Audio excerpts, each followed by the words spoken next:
Randy Couture, he was one of Dana White's biggest stars, but behind the cameras, Randy Couture called the UFC a dictatorship. This wasn't just about money, it was about control, freedom, and who really owned a fighter's legacy. In 2007, Couture shocked the fight world by resigning from the UFC while still heavyweight champion. He walked away mid-contract, furious over fighter pay, and how the UFC controlled fighters' commercial rights. Randy believed the UFC used fighters' names for video games, merchandise, and sponsorships, all without proper compensation. Couture didn't just leave, he went to war legally.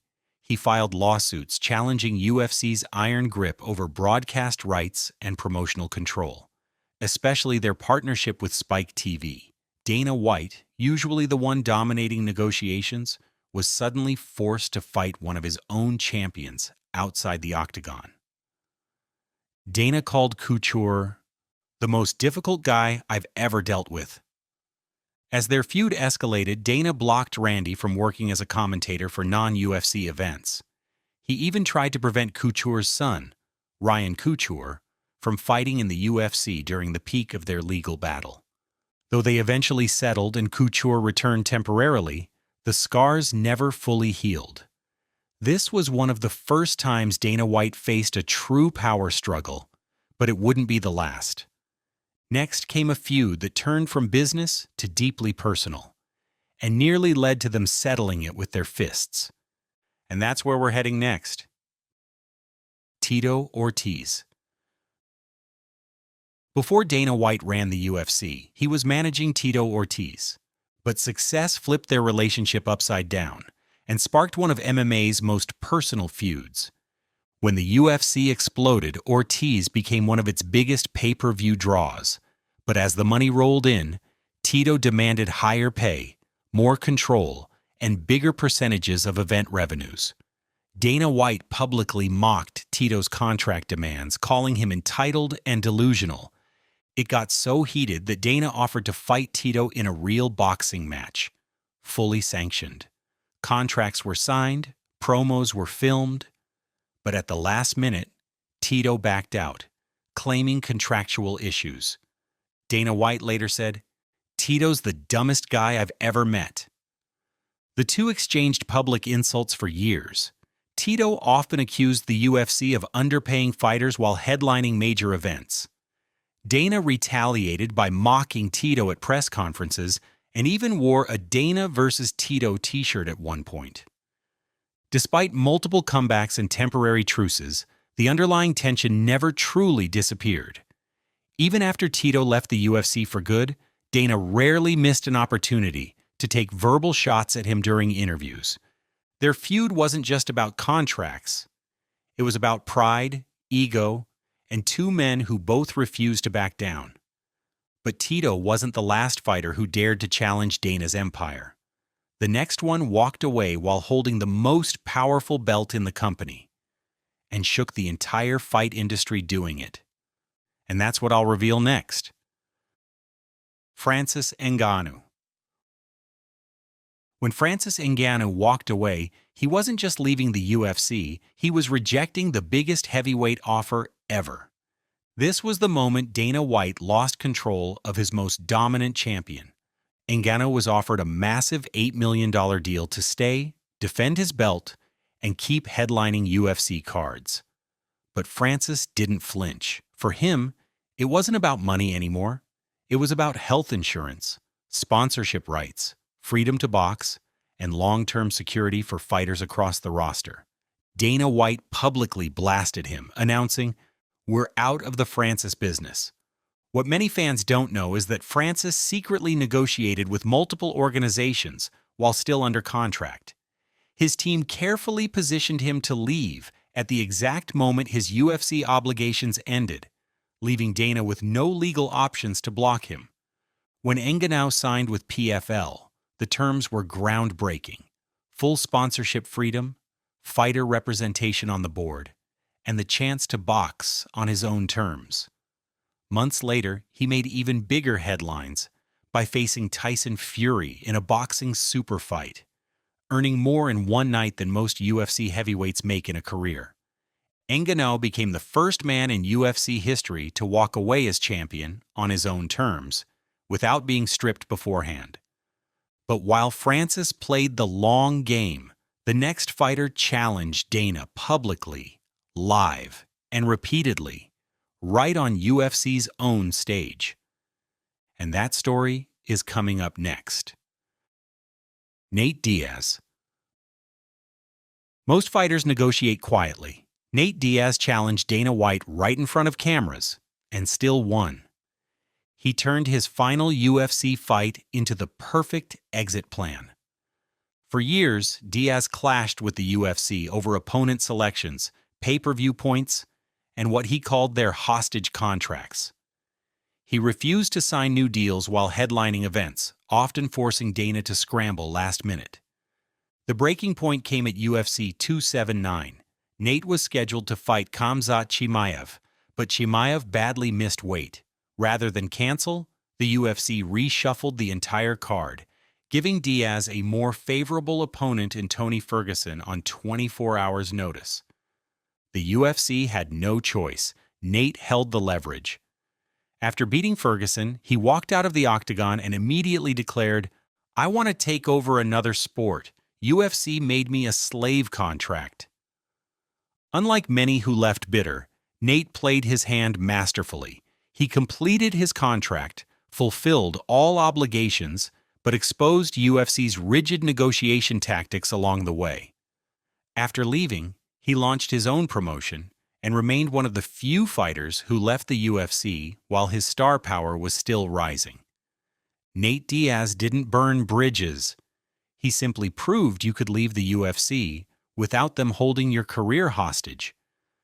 But while Nate used leverage, the next fighter took Dana White to federal court and tried to bankrupt the entire system.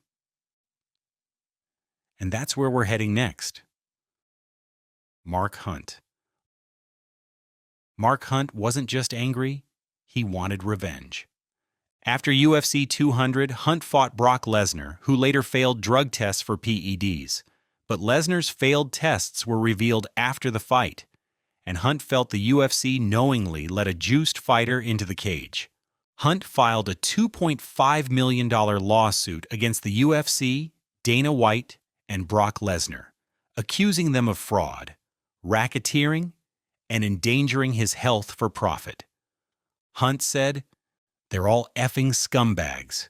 They put my life at risk for money." The lawsuit dragged on for years, costing the UFC millions in legal fees. Though the courts eventually dismissed most of Hunt's claims, the case exposed how deep UFC's legal control over contracts really ran. During interviews, Dana never held back, repeatedly calling Hunt delusional and bitter. But Hunt wouldn't stop publicly slamming the UFC's handling of PED violations, becoming one of the most vocal anti-UFC critics in MMA history. Hunt's fight wasn't about wins or losses. It was about exposing the UFC's system.